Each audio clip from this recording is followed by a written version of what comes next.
British United Kingdom, we still continue with the breaking news that Reuters has a devastating report shedding light on the tragedy that is unfolding in northwest Syria and southern Turkey.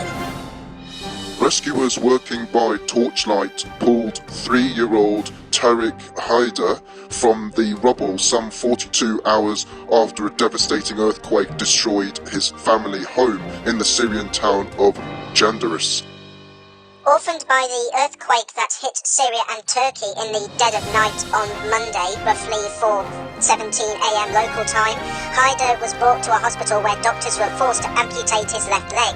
They are currently trying to save his right. The bodies of his mother and a third sibling were recovered from the rubble later, people in the area said. His removal from the wreckage was the latest in a series of eye-catching rescues caught on camera in the areas in Syria and Turkey hit by the earthquake. Griffiths was severely damaged by the quake, which has killed at least 1,930 people in rebel-held northwestern Syria, according to rescue workers. The Syrian government says the toll in its part of the fractured country is 1,347.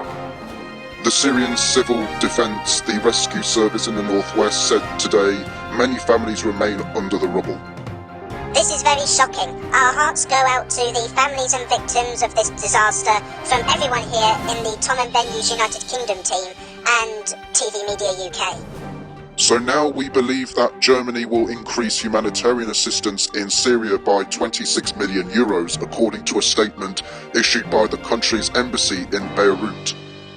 We also believe that the UN's aid chief Martin Griffiths will visit Gaziantep in Turkey and Aleppo and Damascus in Syria this weekend to assess needs and how the UN can best step up support. The combined death toll in Turkey and Syria from Monday's devastating earthquake is closening up to the 20,000 mark. Turkish President Recep Tayyip Erdogan announced that 16,546 people had died after records earlier in the afternoon stood at 16,170. State media in Syria said the death toll in government-held areas had risen to 1,347, up from 1,262, and experts have said the toll of both dead and injured is expected to continue to rise sharply in the coming days.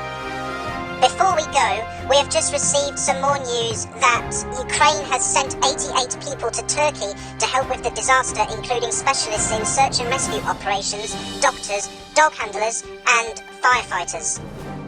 A spokesman for the State Emergency Service of Ukraine, Oleksandr Horunchi, said there is a war in our country, but we understand that we have to help, and this aid is mutual.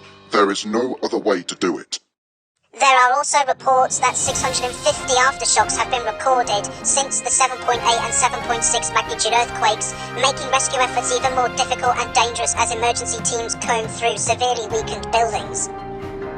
More news is coming in now, and France has announced a pledge of 12 million euros in emergency post-earthquake aid to Syrians, with the aid to be dispersed through non-governmental organisations and the UN in all regions affected.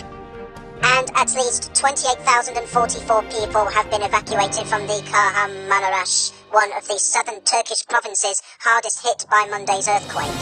Okay, if we get more information regarding this, then we shall report more on Monday's news bulletin. But for now, please subscribe, thanks for watching, and see you on Monday.